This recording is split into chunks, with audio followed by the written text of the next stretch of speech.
Welcome to Grow Overload. I'm Anthony, and Nvidia has kicked off CES.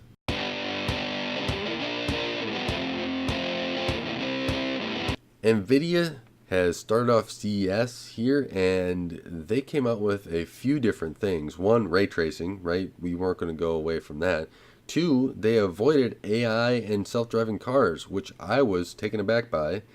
We got a RTX 2060, and then we got the RTX mobile versions as well, and we got a little bit of monitor talk. And so I'm actually going to start with monitors because that's I'm going to save the fun news for later, right?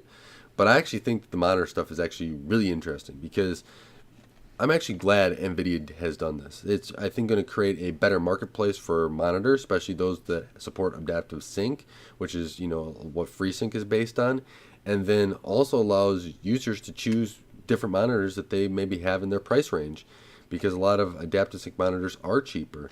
So Nvidia is starting to support adaptive sync, and that's the big thing, is that they've tested 400 monitors and 12 passed their standards. Now, if they didn't pass their standards, you are able to enable this option manually in the driver. So it'll be interesting to see how Nvidia goes about doing this in their driver.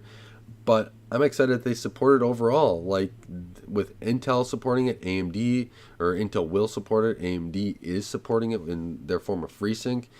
Nvidia now is going to be able to span all their monitors, even their G-Sync ones. Now their G-Sync is coming with another G-Sync Ultimate version of their classification, so you can go out there and they're not getting rid of G-Sync. They still have it, but it enables them if you are tight in a budget or something and just you want a GeForce graphics card or already have a FreeSync monitor or want to get a cheap adaptive sync monitor, you can and still use that, smooth this and kind of prevent that tearing that happens, if you don't have the adaptive sync. So I'm glad that Nvidia has done this.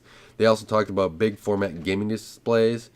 They're coming in February, so stay tuned, and you should be able to get one if you want it. 65 inches, HDR, 144 hertz, 1000 nits, 384 zone matrix backlighting. Sounds really cool. Hopefully I would be able to see one at some point. Cost? Yeah, I might not be able to afford one though. So yeah, with that though, let's jump into the new RTX desktop card, which is the 2060. So the RTX 2060. Now we finally have one in a little bit more competitive price range, or a little bit easier price range to swallow, I should say, which is $349, and that's going to be released on January 15th.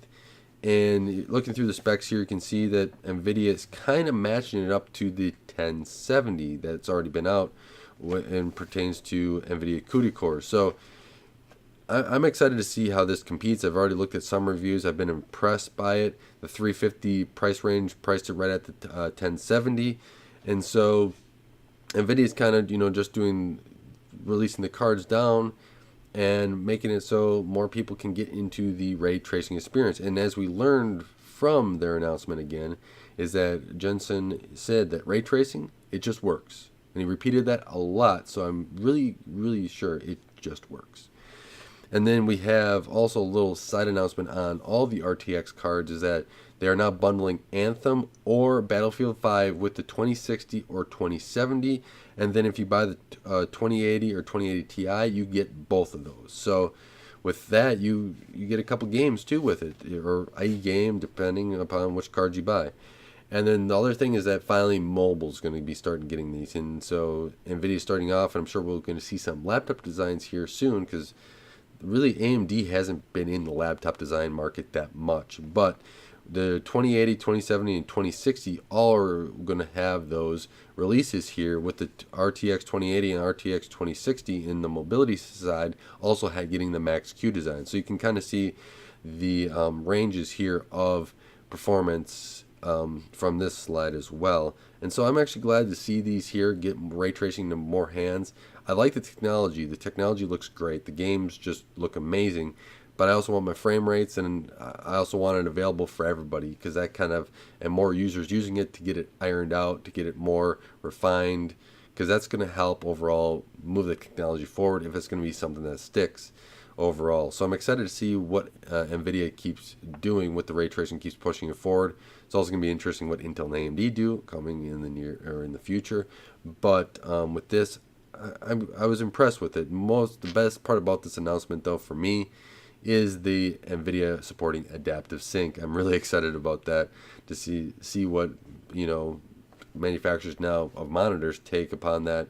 Maybe they might push more adaptive sync monitors. Who knows? But it should be fun to watch, and us consumers should have more choices, and it should be easier for us to get a system together for a reasonable price overall too as well. So let me know what your thoughts are on this announcement at CES and Nvidia. I will have more stuff on CES later this week, as everyone else is going to have announcements as well. And until next time, I want to thank you for watching. Thank you for taking the time to help support Gray Overload and helping this channel grow.